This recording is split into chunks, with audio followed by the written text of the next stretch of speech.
So the attention economy, right?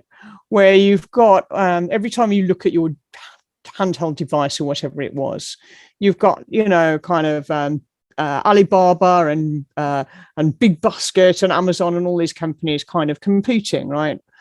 And everybody wants your eyeballs on the screen, right? And there are a lot of consumers who really are doing their best in the sense that they could not spend any more hours of the day looking at the screen if they tried. They're really giving it everything they've got, So now when that has been achieved, then you've kind of got this intense competition between different brands and different retail platforms trying to get people to put their eyeballs on their brand and not somebody else's brand, right? And that is the attention economy. And consumers, until quite recently, were unaware of it and were probably happier for that. But now they are aware of it. Now, one consequence of that is that people have realized that their attention is precious, that it's valuable. They have realized that it's worth money to these organizations. And so the consequence of that is that people are increasingly going to expect to be compensated for their time and attention. So if you think about, for example, a store that has a loyalty scheme where you can collect points every time you make a purchase, we're going to see new and improved versions of that in the future, probably with some help from semiotics, okay?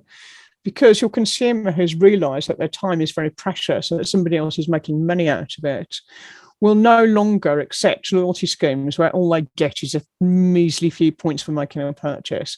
They're going to want compensation for every single thing. And in a sense, they should be compensated.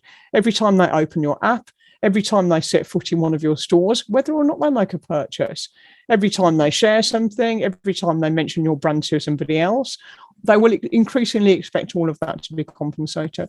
And so that's an event which marketers of the future are going to have to find ways of dealing with, and which semiotics has a lot to say about how, for example, we can do things like customer loyalty programs more imaginatively, and more effectively and in a way that gets people more excited, because who's really excited about their loyalty points right now? Not many people, right? So I guess that's one thing. And I suppose the other thing I would say is that people are, it's kind of a cliche already, but people are really looking for opportunities to be the star of the show, If you think back to the days when TV first became a widespread consumer item, people were really happy to sit back and be entertained. That was the whole point of the TV, wasn't it? That was the whole point of it, was that you could just sit back and allow some entertainment to wash over you, And that included ads, which were like little mini films.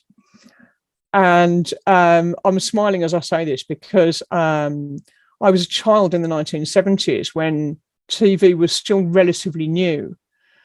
And advertising at that time was really quite a lot of effort went into creating an interesting story and all of that stuff. So ads were quite elaborate and finely crafted compared to the way they are now. Times have moved on and people are no longer happy to sit there and consume advertising. In fact, it's annoying for them. But what they are interested in seeing is they like so-called reality TV because they want to see real people who they can relate to and whose lives are similar to their own.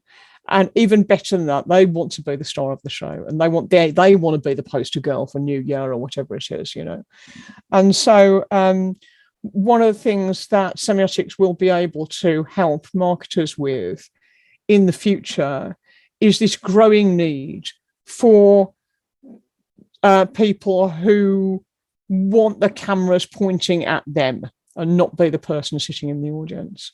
So I think there are two big ways in which the future is going to be different. People are going to expect compensation for every little thing, and they would much rather look at themselves than look at your spokesmodel.